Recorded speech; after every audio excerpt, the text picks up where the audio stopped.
Hi everyone, I'm Sunny, and today's pick a card is a quick pick a card in regards to who is coming in, like a friend. So what type of friend is coming in? That's today's question. I totally phrased that terribly.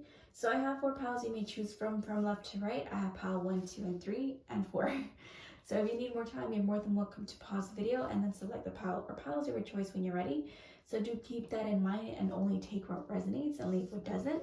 So I will go ahead and start with pile number 1. So you guys have the Knight of Pentacles upright.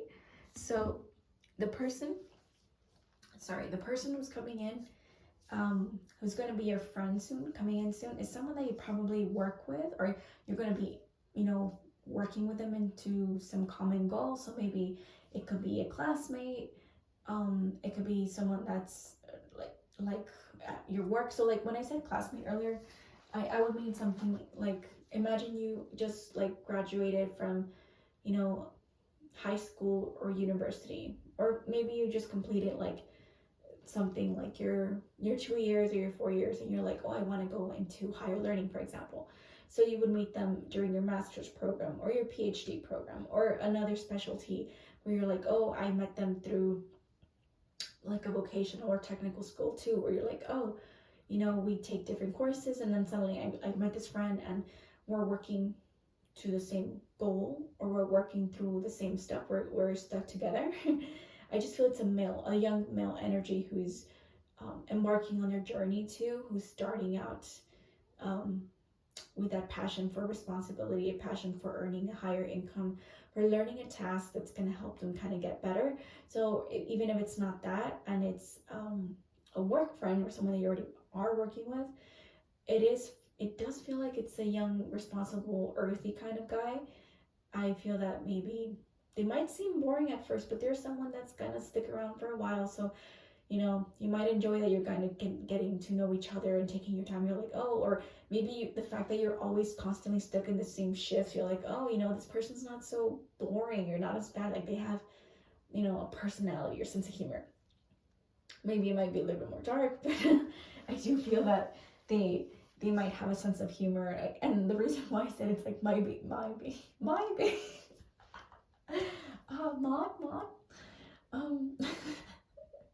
The reason why I think it's a dark sense of humor is because even though this card is very bright, it's very color, like intense. The colors are very intense. I always feel like it reminds me of oil paintings. I feel that this card reminds me of someone that's rigid, but they have a dark sense of humor that's funny. I guess they know how to make light of jokes, or of like experiences that are unfortunate, right? Or someone that's a little stale, which I can't, can't say it, sarcastic. That's why I feel that. I just think of The Office, right? I think of The Office, the show. Everyone kind of has, very dry, like I know they have different personalities and sometimes they're perkier, but there's this mundane feeling to it, right? Or it could be like Dwight. So yeah, I just feel like there's this dryness, right? But you enjoy that. It's something you can work with. So this energy feels like it might take you some time to eventually grow that bond, but that's the potential person that's going to get closer to you as a friend. So thank you, pile number 1. Pile number 2, you guys have the 2 of Wands reverse. So the kind of person that's coming into your life, even though it's reversed, because I didn't really say the yes or no, but I didn't put it as the yes or no format. So I just wanted to kind of basically focus on the question in the way where the kind of personality they would have. So maybe this person is someone who is a bit of a passive aggressive person. Sorry, I stuttered. I don't know why I'm so nervous. I need to slow down. I need to just chill. I just sound excited. But this person might have passive aggressive tendencies that when they get upset, doesn't mean that they are always like this. But when they are upset or they want to address something that bothers them, they might just be a bit passive aggressive, when they kind of mentioned it. So imagine someone that like gets annoyed by maybe your tics, right? So maybe you're someone that constantly has this like you're always tapping your pencil or something. You're like, right? Or you're like swinging it around. Cause I had that habit too in previous, when I used to, use my pen a lot more often. When I had my, I don't know, it's just one of those anxiety tics. Sorry, specifically that we use in school. And I did have a friend that would just be like, stop. Like, she would just kind of put my hand, like, stop, stop waving your pen or pencil. Like, it's distracting. Like, some people are like that, where they can't have too many distractions, otherwise they can't concentrate. I wouldn't necessarily say I'm like that, but I always had different ways of learning depending on, my, like, the stage of my education. So, like, I could learn one way in my primary school, and then one way in my high school, and then another way in, like, my university and stuff like that. So it really varied, right? But it could be that way, where they're passive aggressive with things that they want to say, or they don't like, to just like, stop doing that, right? So they'll eventually, like, get fed up and eventually, like, not explode, but just show you their fiery energy.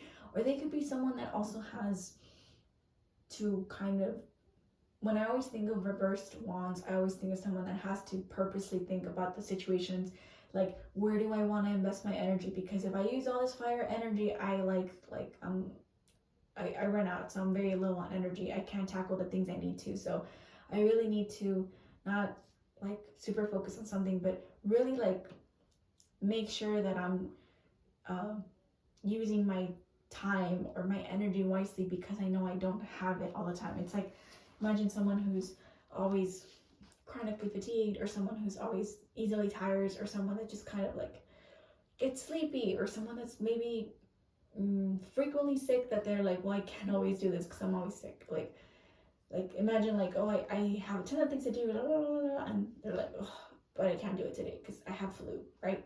So it can be like that. Someone that's under the weather frequently, so they're like, I have to manage my energy wisely. I have to put my time wisely. So I feel that this person is very, not meticulous, because I know this Two of Wands is reverse, someone that will be detail oriented.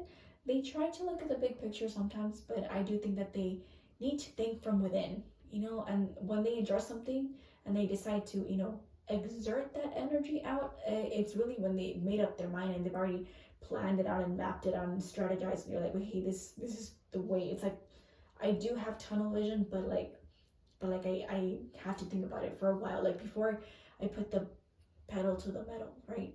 I was gonna say the metal to the pedal. I always confuse that. Before I put the pedal to the metal, I have to make sure that this is the direction I want to go before I, like, amp up my energy and then misuse it. I need to know that I'm using it properly, right? So it feels like that. Or, like, they might struggle to sometimes, really get their point across, right?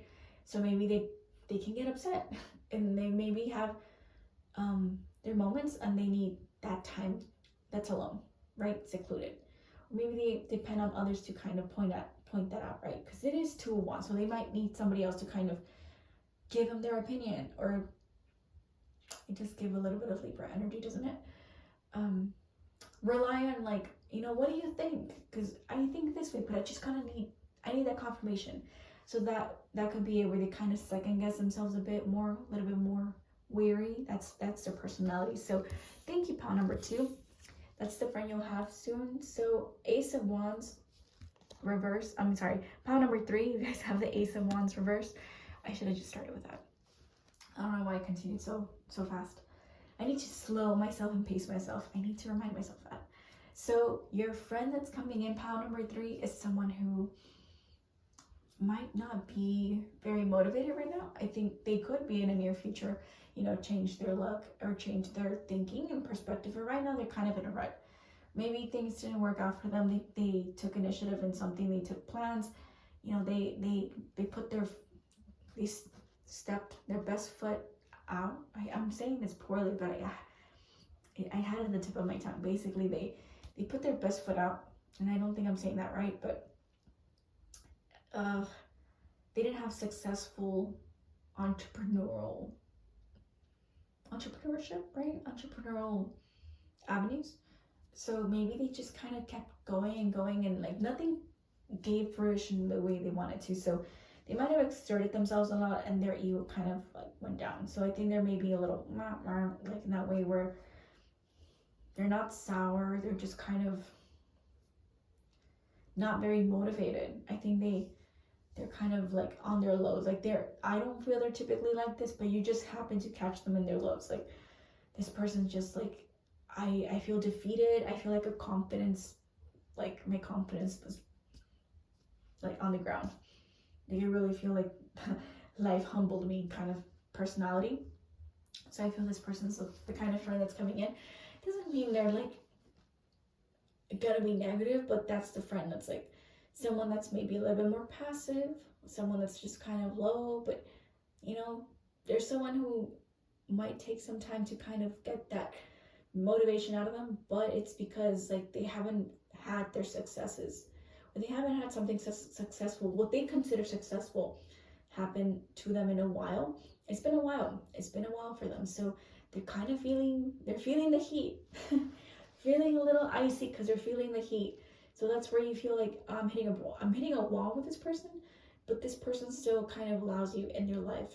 So I feel there's some learning lesson of like maybe you mutually kind of motivate each other to kind of change your ways of like I used to be like this, but I'm not gonna let this be an obstacle for me, and I'm gonna use this as a challenge, and I'm just gonna overcome this and like get my energy back. It feels like you guys kind of come into each other's lives to kind of boost each other's egos and confidence up, to get that spark up, like feel that spark kind of initiative to do differently, right? So that's the friend that's coming in. So thank you, pile number 3. I need to speed it up because I feel like it's too long in the previous ones.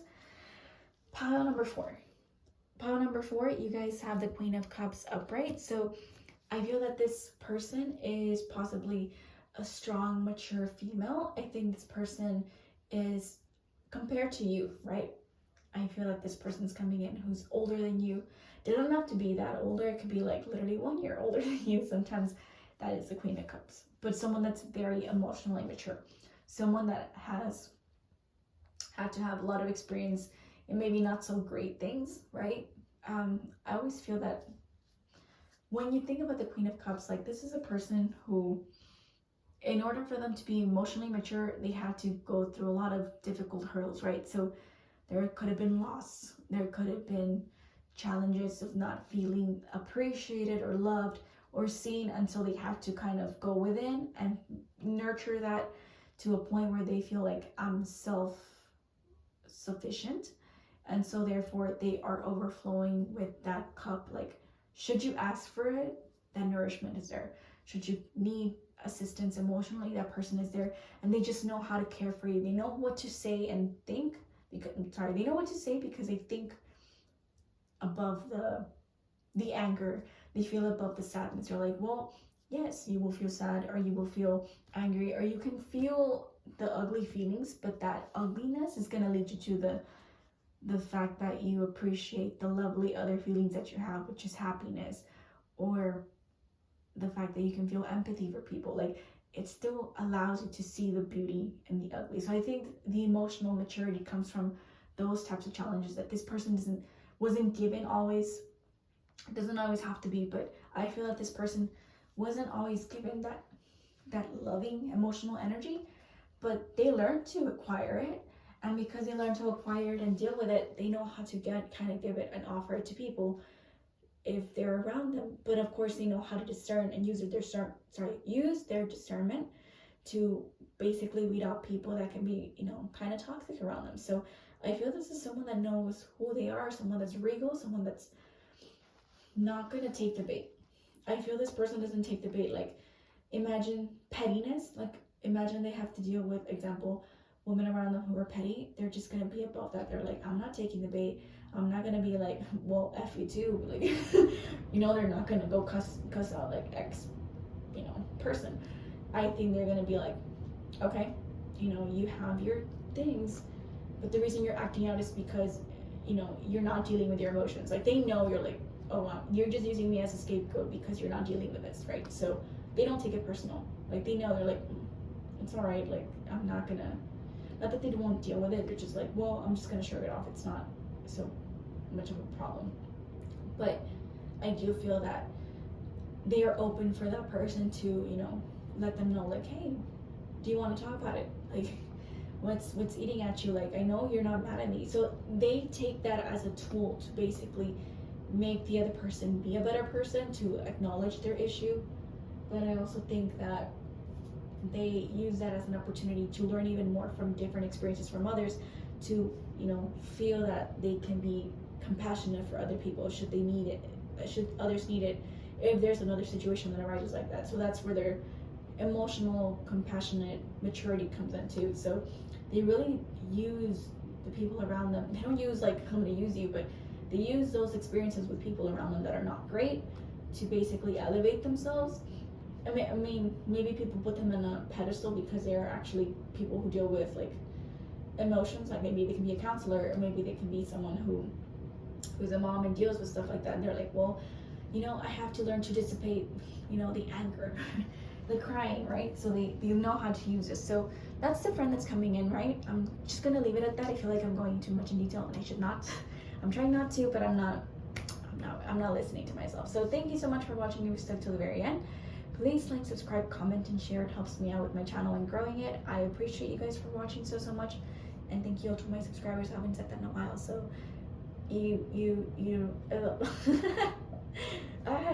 sorry. I feel like I'm very stuttery, and I feel like I'm very nervous and anxious. But you guys are very much appreciated, and your likes and your watching viewers don't go unseen. So thank you so much, and have a wonderful day, and bye everyone. Bye everyone. I said, why did I say that? Bye everyone. And I confused it with bye everybody. So I'm just gonna cut. So thank you, bye.